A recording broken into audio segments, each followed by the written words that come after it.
Reissuli vei. Mä ajattelin tulla tälleen aatonaaton yönä kuvaamaan teille tällaisen niin nopean kuulumisvideon. Mä oon siis todella pahoillani, ihan super pahoillani oikeesti, että tää mun lupaamani comeback vähän niin kuin meni nyt vähän oudolla tavalla. Että mä lupasin tehdä comebackia viime videossa ja siitä ei ole niin kuin näkynyt. Siitä on noin 4 kuukautta, kun se viime video tehtiin. Mutta siitä on niinku... Tässä on tosi pitkä tauko. Ja tosiaan niin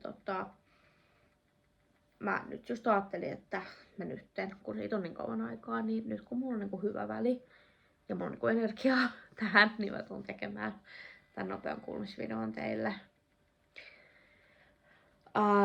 On tapahtunut tosi paljon viime videosta. Suurin osa onneksi teistä seuraa niin kuin mä muissa someissa, muomissa henkilökohtaisissa someissa mammatileillä, niin te olette todella aktiivisesti päässyt meidän arkeen mukaan.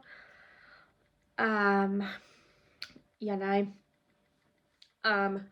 Mut nyt niin kun mä ajattelin, että mä voisin vähän niin kun yrittää itse niin kun ruveta vähän niin kun samalla tavalla kuin ennenkin niin kun organisoimaan just nimenomaan niin kun, ja ohjaan tätä mun omaa niin kun, tubettamista. Just samalla tavalla kuin niinku mä niinku ohjaan ja organisoin niinku muissa somessa mun somettamista. Kuten näkyy, niin viime videossa oli lavasteet ja somisteet ja kaikki. Niko oli kehitellyt kaikki. Täällä on kaikkea tietokonetta tässä ja ei ole mitään niinku lavastetta. Tää on tää, jos mä teen höpöttelyvideon. Tausta on tällainen, täällä on vaikka römpöttä ympärillä. Tää on tää, mitä mä teen, kun mä kuvaan tämmöstä, että mä istun tässä näin. Ja mä höpötän teillä. Mut sitten Niko teki niinku todella mahtavat sommittelut niinku ja taustat. Ja näin. Ja editoi. Hän editoi siis niinku tietokoneella. Tietokoneella editoi ja sitten tietokoneen kautta pistettiin sitten YouTubeen se video. Kun se miten mä teen, niin mä yhdistän pätkät puhelimella yhteen. Mä editoin niinku puhelimella ja mä laitan puhelimella YouTube-videon. Mutta nyt mä ajattelin, että mä voisin ruveta tekemään tätä sillain, että mä yritän itsekin ruveta harjoittelemaan, käyttää koneella noita, tietokoneella noita editointiohjelmaa. Ja näin, että mä alkaisin harjoitella sitä editointia niin kuin itsekin tietokoneella. Ja näin ja sitten justiin, jos on niin kuin kiireisempää, hektisempää aikaa, niin mä voin ihan hyvin kiireisemmässä ja hektisemmässä ajassa niin tehdä niin kuin puhelimella, just niin kuin ennenkin sen, että mä kuvaan just puhelimella ja mä vaan sit just yhdistän pätkät yhteen ja länttään sen niin kuin tänne YouTubeen teille. Niin ihan hyvin, jos on kiireisempää, niin mä voin niin kuin kiireisessä hektisessä ajassa tehdä sen silloinkin.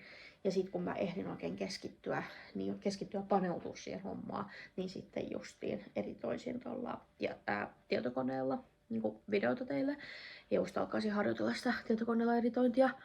Ja siis se riippuu vähän videosta. Esimerkiksi tän mä voin vaan niin puhelimella kuvata ja yhdistää pätkät vaan puhelimen editointiohjelmalla vaan yhdistää pätkät ja läntätä puhelimella teille YouTubeen. Niin tän mä voin esimerkiksi tehdä sillä tavalla. Mutta sit jos on olisi joku semmonen video, mihin niin kaikkea grafiikkaa tulee ja niin kuin musiikkia ja niin kuin tämmöstä, niin sen sitten taas niin kuin tietokoneella ja niin kuin tietokoneeditointiohjelmalla. Ja mä voisin tähän nyt kertoa, että mitä on 4 kuukaudessa tapahtunut. Te, jotka ette muualla maa seuraa, ettekä tiedä. Mitä on tapahtunut, niin tosiaan hyvin pian sen videon jälkeen, niin viime videon jälkeen niin meidän baby syntyi. Hänen laskettu aika oli 1.9., mutta hän syntyi 15.8. Ja me oltiin tehty sairaalakassiesittelyt ja oikein loppuraskausaikana videoita, mutta niistä on niin kauan, niitä ei ole enää mitään järkeä laittaa tänne. Ja aloitetaan nyt vähän niin kuin puhtaalta pöydältä. Tai niin kuin jatketaan puhtaalta pöydältä viime videosta. Tosiaan baby syntyi. Hän rupesi 37 viikolle, raskausviikolla ja hän niin kuin, ilmoitti vähän niin kuin tulosta, että mun rupesi todella pikkasen tihkuttaa lapsivettä. Ja 14. päivä elokuuta. Sitten mä soitin äitiyspoliklinikalle. Sitten mä menin tarkastukseen ja siis ne otti lapsivesitestin. Ja siis se oli tosi haalea se viiva. Se oli niin haalea, vähän niin kuin raskaustesti. Teet tosi varhaisessa vaiheessa raskaustesti, niin se on tosi haalea, hyvä kun sitä huomaa. Teet parin päivän päästä myöhemmin, se on vahva. Että se vahvistuu koko ajan. Niin se oli niin haalea, että se sanoi, että tämä vahvistuisi tämä toinen viiva, jos se olisi lapsivettä, mutta seurataan. Sitten pisti mut käyrille, joka pikkuhiljaa vähän vahvistua. Se oli aika haalea. Niin sitten konsultoi toista kätilöä, niin ne yhdessä tuli siihen tulokseen, että se on erittäin haalea plussa lapsivedelle. Eli se oli tosiaan lapsivettä, se mitä mä arvelin, että onko, niin tosiaan se oli lapsivettä, mitä mä tihkutin. No sitten mut lähdettiin vielä kotiin, mä tulin illalla takaisin käyrille siihen ja näin. Ja sit mulle vaan sanottiin, että tosiaan vauvan isä ja mun äiti tukihenkilöksi mukaan ja sairaalakassi mukaan huomenna aamulla, seuraavana aamuna 9, jos ei mitään yön aikana tapahdu. Niin sit käynnistellään ja niin me mentiin. Seuraavana päivänä mä sain sitten tietää, että mulla käynnistetään synnytys. Mä mentiin sinne, mä olin todella jännässä, koska mä lumista jo tiesin, että mitä se kipu on.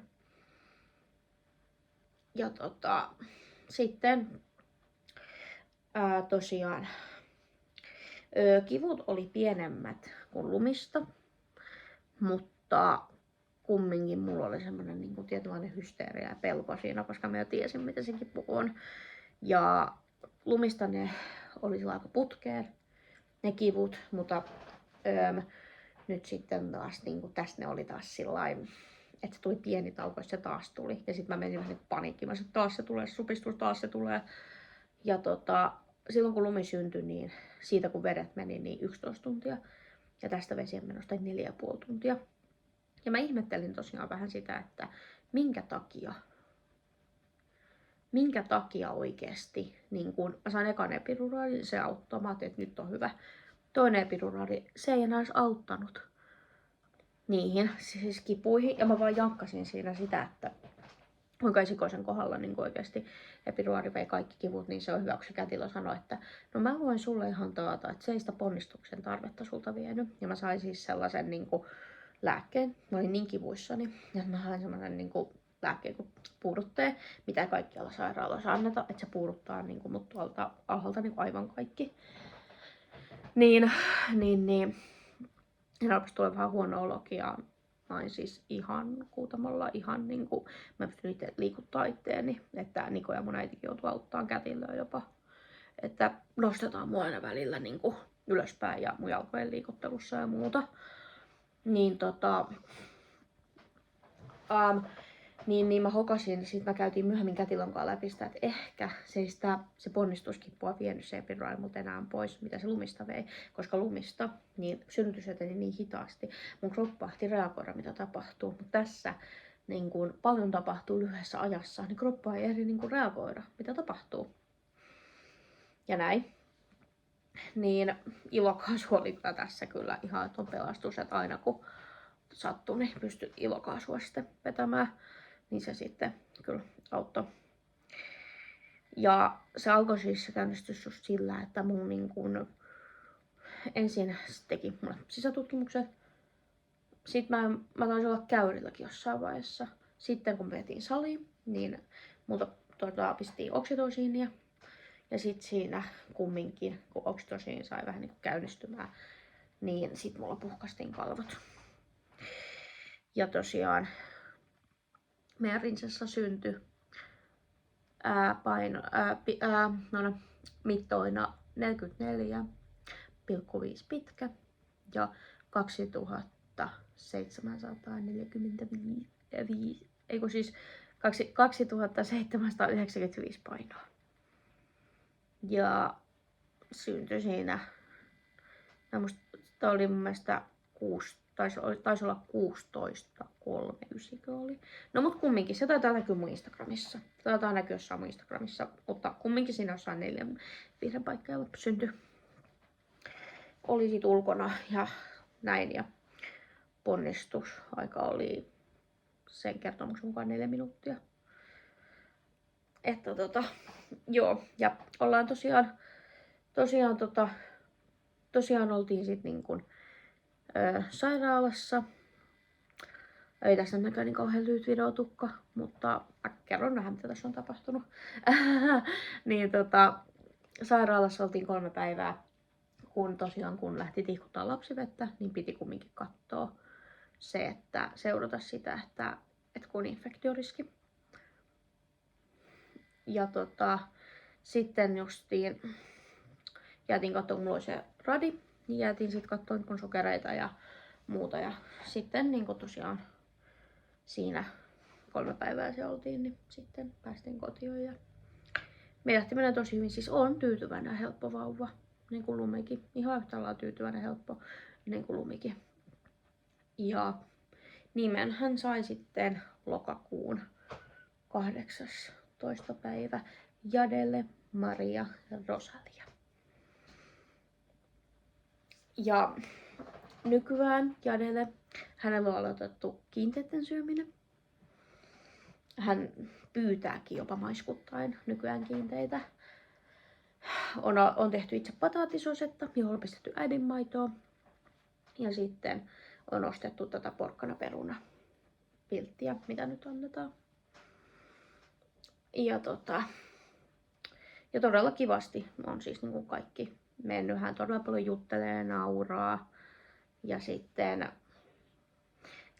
Lumi on ottanut tosi ihanasti vastaan.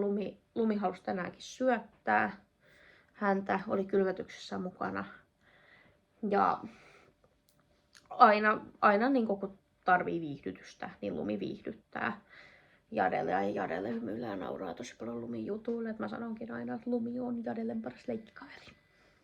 Mut joo, mä teen tämmösen nopean videon tässä välissä nyt teille.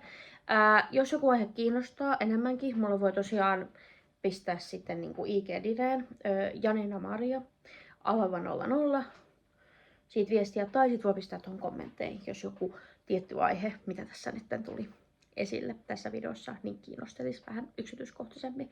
Mutta seuraavaan videoon ja oikein ihanaa joulua kaikille. Heippa!